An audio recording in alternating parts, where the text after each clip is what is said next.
Electric और hybrid car सस्ती हो सकती है, इसको लेकर भी एक बड़ी खबर है और हाइब्रिड गाड़ियों पर टैक्स में छूट भी संभव बताई जा रही है। हालांकि ईवी बैटरी पर कम टैक्स हो सकता है और बजट में फेम 3 योजना का ऐलान भी यहां पर संभव बताया जा रहा है। आलोक सर, सवाल इसी लिहाज से, क्योंकि क्या इलेक्ट्रिक कार्स अगर सस्ती हो सकती हैं, हाइब्रिड गाड़ियों पर टैक्स छूट भी संभव है?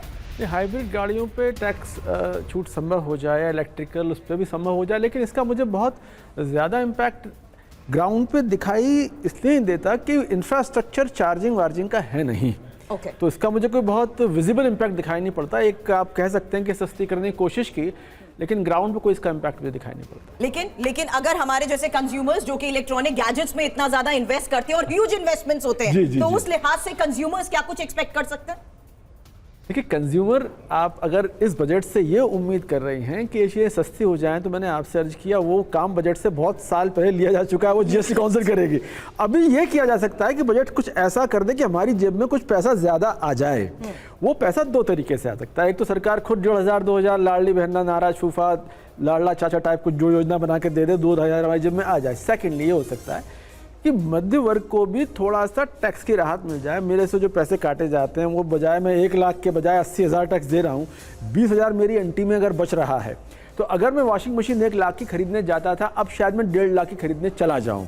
तो ये परव्यू में आता है इस बजट के। तो मैं आपसे फिर कहता हूं कि मिडिल क्लास को कुछ उम्मीद दी जाए। इसके अलावा एक बड़ा काम, जैसा कि सर ने बताया, ये जो हम देते हैं 6,000 रुपये साल का किसान सम्मान निधि, ये 3 गुनी की जा सकती है सिंपल एक स्टेप से। कई महीनों से एक सजेशन कर रहा है कि इस देश के अंदर 167 बिलियनर है डॉलर टर्म्स के, उनसे अगर 2% भी वेल्थ टैक्स ले लिया जाए तो इतना पैसा आ जाएगा कि आप किसानों की सम्मान निधि तिगुनी कर सकते हो। वो भी पैसा आखिर में वॉशिंग मशीन और सब में लगने वाला है। बल्कि मैं सजेशन दूंगा कि एक योजना अनाउंस कर दें कि महल से लेकर खेत तक इन सारे अरबपतियों से पैसा लिया जाए 2% का, और उससे जो करीब पैसा आएगा 1.5 लाख करोड़ का, उससे आप किसान निधि को 3 गुना कर दीजिए।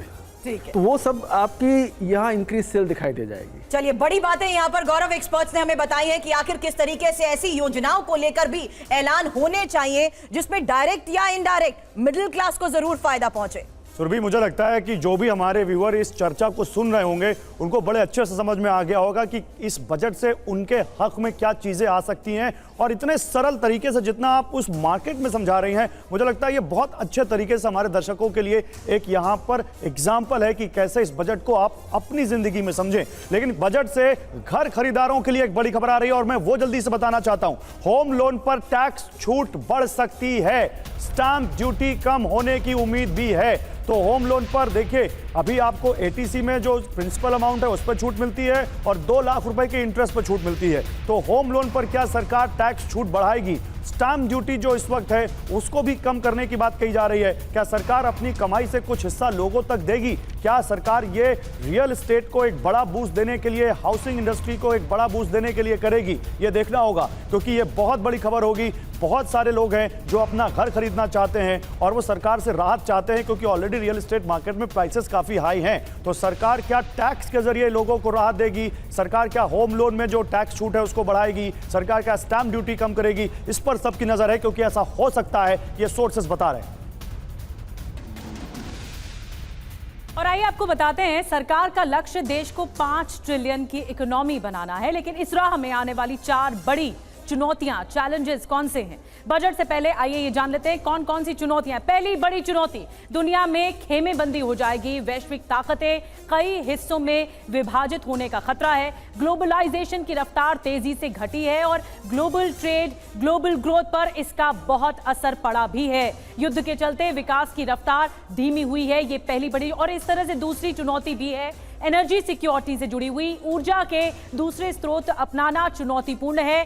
कई देशों की नीतियों के चलते असर पड़ा है। विकसित और विकासशील देशों में इसे लेकर मतभेद भी है। जियोपॉलिटिकल, आर्थिक मुद्दे भी जुड़े हुए हैं। गौरव, बिल्कुल। और वही तीसरी चुनौती है एआई का साया। जी हां, आर्टिफिशियल इंटेलिजेंस जो इस वक्त पूरी दुनिया में छाया हुआ है। इसके चलते सर्विस सेक्टर में रोजगार का खतरा मंडरा रहा है। रोजगार के 40% हिस्से पर एआई का असर संभव है। डिजिटली स्किल्ड लेबर फोर्स में निवेश की भी जरूरत होगी। कुशल कामगारों की कमी भी बड़ी चुनौती है। जरूरत प्राइमरी स्कूल से ही स्किल सिखाने की है। जरूरत रोजगार के मुताबिक कोर्स में दाखिल करने की है। यह बहुत बड़ी जरूरत है। जी हाँ, आइए अब आपको बताते हैं देश को 5 ट्रिलियन की अर्थव्यवस्था बनाने का लक्ष्य, जिसकी झलक सरकार बजट में भी दिख सकती है आज, उसे पूरा कैसे किया जा सकता है, कैसे ये पूरा होगा, लक्ष्य तक कैसे प्राप्ति होगी। केंद्रीय मंत्री हरदीप पुरी ने एक बयान में कहा था कि साल 2028 तक भारत 5 ट्रिलियन की इकोनॉमी बन जाएगा। हालांकि अभी भारत 3.94 ट्रिलियन डॉलर की अर्थव्यवस्था है, ये इकोनॉमी है, लेकिन इस मिशन को पूरा करने के लिए अमीर गरीब की खाई को पाटना भी जरूरी है। जहां देश में 80 करोड़ जरूरतमंदों को आज भी मुफ्त अनाज दिया जाता है, वहीं ऑक्सफैम की रिपोर्ट के मुताबिक 1% आबादी के पास देश के दौलत का 41% है। 50% आबादी के पास देश की दौलत का सिर्फ 3% है, जबकि सबसे गरीब 50% लोग 64% जीएसटी चुका रहे हैं। तो ये एक बहुत बड़ी चुनौती है। बिल्कुल बिल्कुल, और इसी पर बात करते हैं। हमारे साथ टैक्स एक्सपर्ट हैं प्रोफेसर जयंत मल्होत्रा। जयंत सर, सबसे पहले तो गुड मॉर्निंग। मुझे ये बताइए, देखिए मिडिल क्लास सर्विस पर्सन जो सर्व कर रहा है वो ये देखता है कि भाई आज टैक्स में क्या छूट मिलने वाली है, लेकिन उससे पहले टैक्स पे आपको हेडलाइन दे, होम लोन पर हमने एक खबर दिखाई, आपको इससे कितनी उम्मीद है, सरकार क्या कुछ कर सकती है? Gaurav, thank you so much for inviting me. First of all आपका बहुत सतर्क और सटीक विश्लेषण है बजट को लेकर, और बहुत उम्मीदें हैं। मैं यहाँ बहुत उम्मीद लेके बैठा हूँ। 2004 में ATC का डिडक्शन था 1 लाख, 2015 में हुआ 1.5 लाख, 2000 मतलब इस बात को उस 2014 से 2024 तक 46% इन्फ्लेशन इंक्रीज हो चुका है, 46% जंप। अभी 1.5 लाख है ATC में, जो आप प्रिंसिपल अमाउंट पे करते हैं 1.5 लाख रुपए का।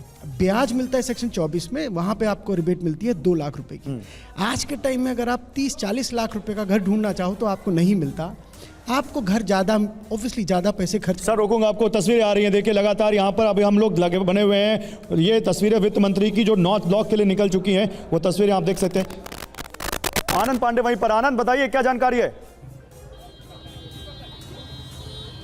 जी बिल्कुल, निर्मला सीतारमण अब यहाँ से अपने आवास से वो निकल गई हैं वित्त मंत्रालय के लिए, जहाँ पर जिस टीम ने बजट बनाया था वो निर्मला सीतारमण का इंतजार कर रहे हैं। उसमें फाइनेंस सेक्रेटरी से लेकर तमाम वित्त मंत्रालय के अधिकारी हैं और वित्त राज्य मंत्री वहाँ पर है, मौजूद है, और वो इंतजार कर रहे हैं। और निर्मला सीतारमण अब से 5 से 7 मिनट में नॉर्थ ब्लॉक पहुँचेंगे, वित्त मंत्रालय पहुँचेंगी, जहाँ पर जो पूरी बजट प्रिपरेशन करने वाली टीम है उनके साथ एक फोटो ऑप होगा और मीडिया के सामने भी पहली तस्वीर आएगी बजट की, और उसके बाद सीधा वो राष्ट्रपति भवन जाएंगे, जहाँ पर राष्ट्रपति को एक कॉपी दी जाती है बजट की, और एक तरह से एक सहमति उनकी ली जाती है कि हम अब आज बजट पेश करने जा रहे हैं। और उसके बाद राष्ट्रपति भवन से निकल के सीधा निर्मला सीतारमण संसद भवन पहुंचेंगी, जहां संसद भवन की सीढ़ियों पर एक बार फिर से फोटो ऑप होगा, जहां पे आपको निर्मला सीतारमण और उनके राज्य मंत्री साथ में आपको नजर आएंगे। बजट की कॉपी आनंद आते रहेंगे आपके पास। इस बीच हमारे साथ मनी 9 के एडिटर और पॉलिटिकल और इकोनॉमिक एक्सपर्ट अंशुमन तिवारी भी आ चुके हैं। सर गुड मॉर्निंग, आपका भी स्वागत है। हम बजट पे चर्चा कर रहे हैं एज यू नो। सर जल्दी से 10 सेकंड में अपनी बात समाप्त कीजिए। 1.5 लाख रुपया कम है ATC में, उसको बढ़ाना चाहिए। 24 सेक्शन में ब्याज का कर कम से कम 2 लाख तो नहीं, 2 लाख से अधिक होना चाहिए। अब डिस्पोजेबल इनकम की बात करते हैं तो कहीं ना कहीं मिडिल क्लास को थोड़ा सा लिवरेज दीजिए, जहां उसके पास कुछ पैसा बच जाए। मिडिल क्लास, अब पता नहीं वोट बैंक है नहीं कि नहीं, लेकिन मिडिल क्लास का बहुत बड़ा चंक है। अंशुमन सर बताएंगे, 60 से 70 करोड़ लोग मिडिल क्लास में आते हैं। अब उनको क्या सरकार कुछ देगी, क्योंकि टैक्स पेयर तो इतने नहीं है, मिडिल क्लास इतने बड़े हैं।